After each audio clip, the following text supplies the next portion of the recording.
Next inductees into the Alabama Bluegrass Music Hall of Fame, the Thrasher Brothers. In a small community called Dykes Mill near Vandiver, Alabama, Hova Augustus Sylvester James Brasher and Ella Beatrice met and married on November 2nd, 1930. They had 5 children, 4 boys, Willie Earl, Clifford, Kenneth, and Roland, and 1 girl, Stella.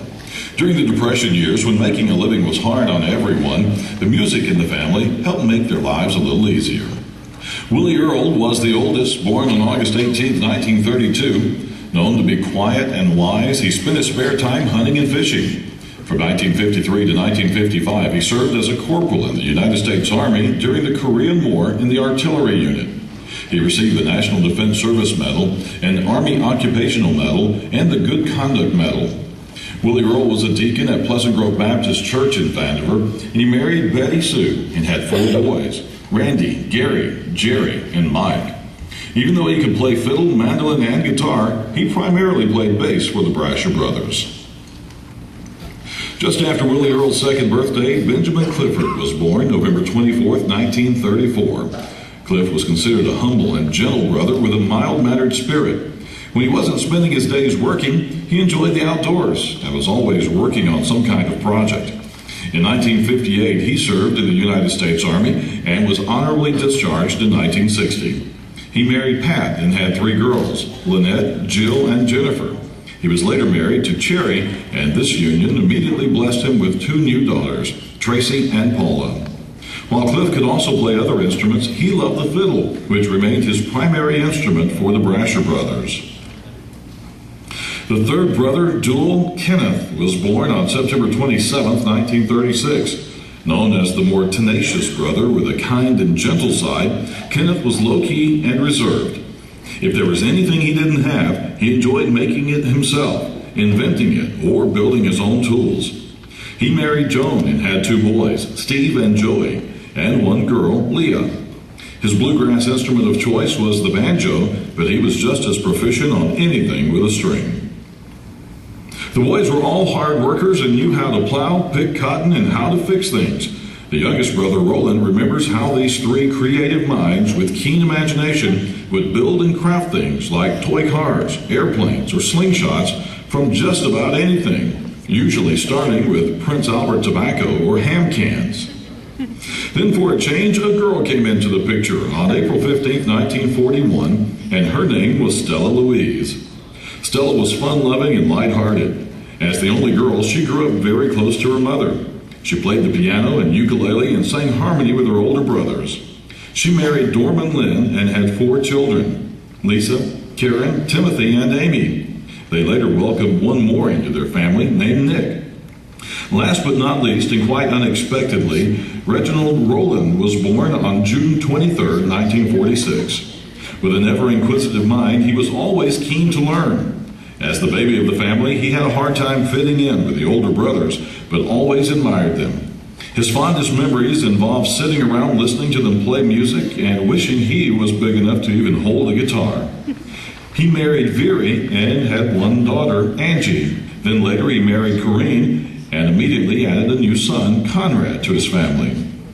Being so much younger than the 3 oldest Brasher brothers, he had to wait some time before he could grow into a guitar, but he eventually did just that.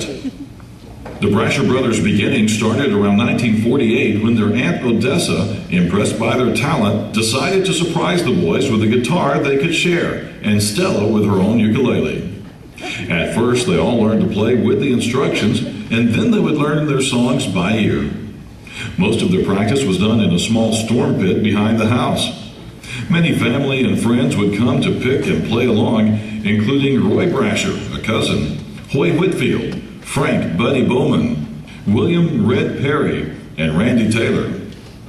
Later, after they started performing, Roland joined the group. Their sister Stella also sang harmony with them and played her ukulele.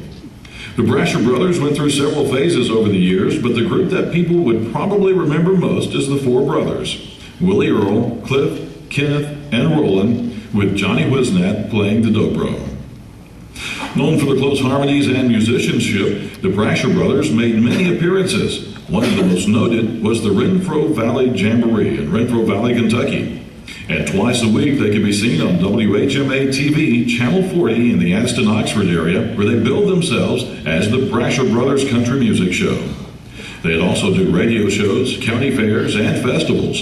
It had been said that the Brasher Brothers were playing bluegrass music before bluegrass music was cool.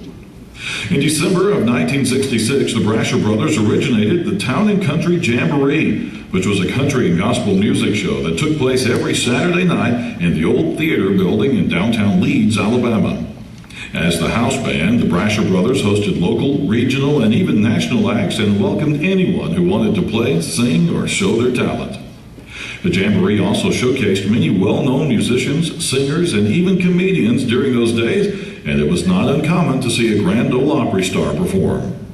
Regulars who attended or performed would probably remember acts like Tom Paul and the Glazier Brothers, Ray Pillow, Lorene Mann, Harold Morrison, String Bean, the Joymasters Gospel Quartet, and Glenn Barber. With a hometown family atmosphere, the Town and Country Jamboree became known as the place to hear good music up until it ended in 1979. Throughout those years, the Brasher Brothers were the mainstay that kept people coming back each week. Whether they were headlining or lending their musicianship for visiting performers, every Brasher Brother was versatile enough to pick up and play any stringed instrument on any song and in any key. Besides taking part in many festivals, the Brasher Brothers hosted their own bluegrass festivals in Vandiver every year for more than 20 years. The first and longest running annual festival at the Vandiver Community Center helped raise funds for their volunteer fire department. Later, they would start an annual festival near their own home place and called it the Coosa Mountain Bluegrass Festival. After losing their beloved oldest brother, Willie Earl, the remaining Brasher Brothers continued to carry on. For a while, a new conglomeration named the Brasher Brothers and the Next Generation formed, which included other members of the family. With Willie Earl, Clifford, and Kenneth's passing, the music now lives on through those that remain and the generation of Brashers to follow. And now, ladies and gentlemen, to present and induct the Brasher Brothers into the Alabama Bluegrass Music Hall of Fame, please make welcome Mr. Kirby Parker.